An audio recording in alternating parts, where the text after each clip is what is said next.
Welcome back to the shed. I've been having some problems this week. Whenever I do something like this, I hear voices. You'll dull your blade like that.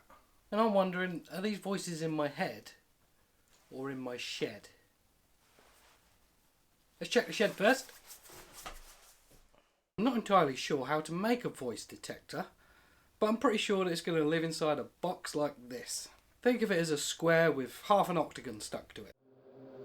Your drawings are terrible. Starting with a rectangle, let's cut a corner off at 45 degrees.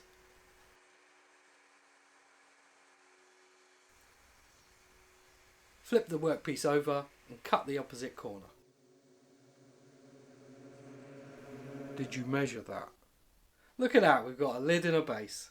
Before we rush off cutting the body of the box, let's think about how we should attach it to the lid and base. I mean, we can't just glue it like this, that'll look rubbish. Let's bevel the edges. This shape is a square and an octagon and has 6 edges. 4 of them have a parallel reference edge, so the bevels can be cut quite easily. When it comes to these two, however, the workpiece needs to rotate 45 degrees. How are you going to do that? It's obvious. We just fill the gap between the fence and the wood. This triangle has a 45-degree angle we can use as our sub-fence. If we tape it to the box lid, we can make our cut. That blade is too high.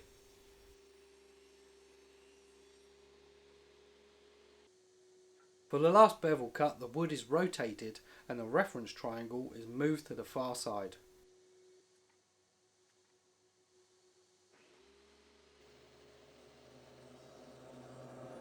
That blade is too low.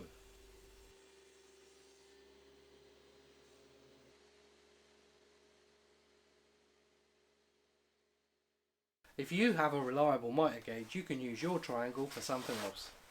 That's the lid and the base cut, so let's focus our attention on the box body. It's made of 6 pieces that need a 45-degree bevel on each side along the length.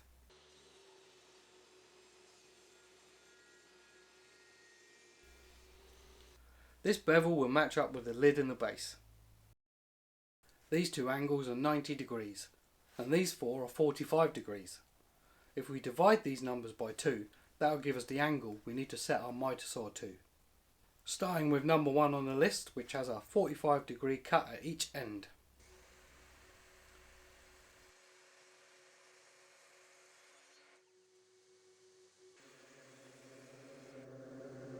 Have you labelled the pieces?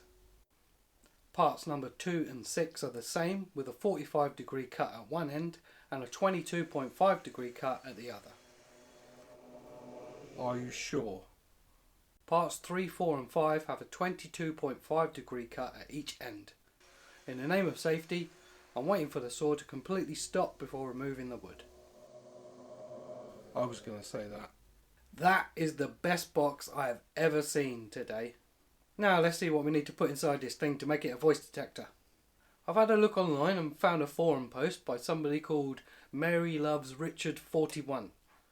And they have said that crystals can be used to detect voices and ghosts. Step 1. Choose the right crystal. For detecting ghosts, use a crystal that is particularly attuned to the spirit world. Okay, let's keep an open mind about this. Making crystals is pretty straightforward if you have a disc sander.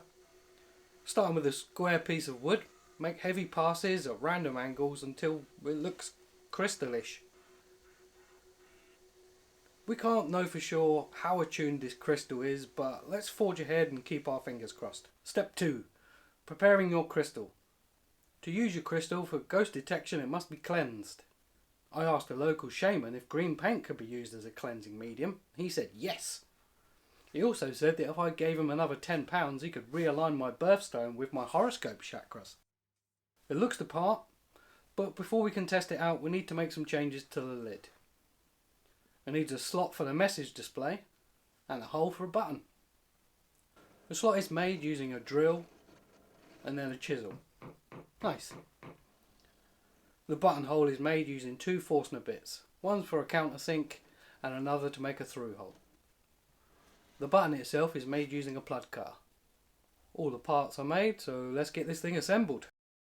The button is connected to the crystal by this wire, and the crystal is connected to the display.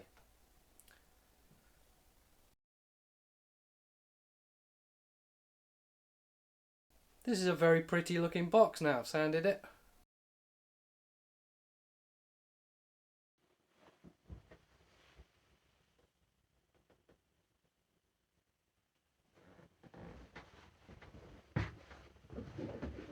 Welcome back to the shed. Voices have been really loud for these last 20 minutes. So I think we're going to get the box out and get to the bottom of this mystery.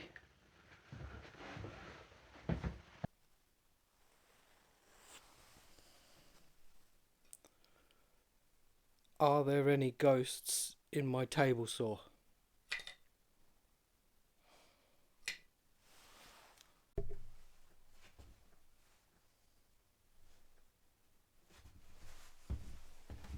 Okay, so no luck at the table saw. Let's see what the miter saw's got to say for itself.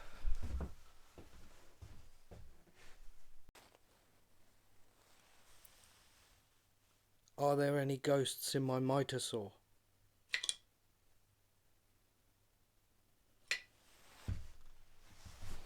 Okay guys, no luck there either. We're going to move over to the workbench now. They were particularly noisy there earlier. Are there any ghosts in my workbench?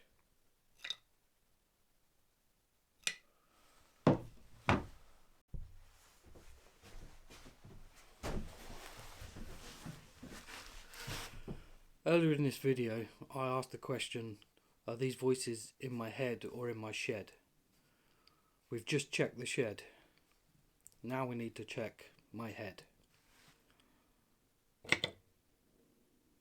What does it say? Is that good news? What did it say?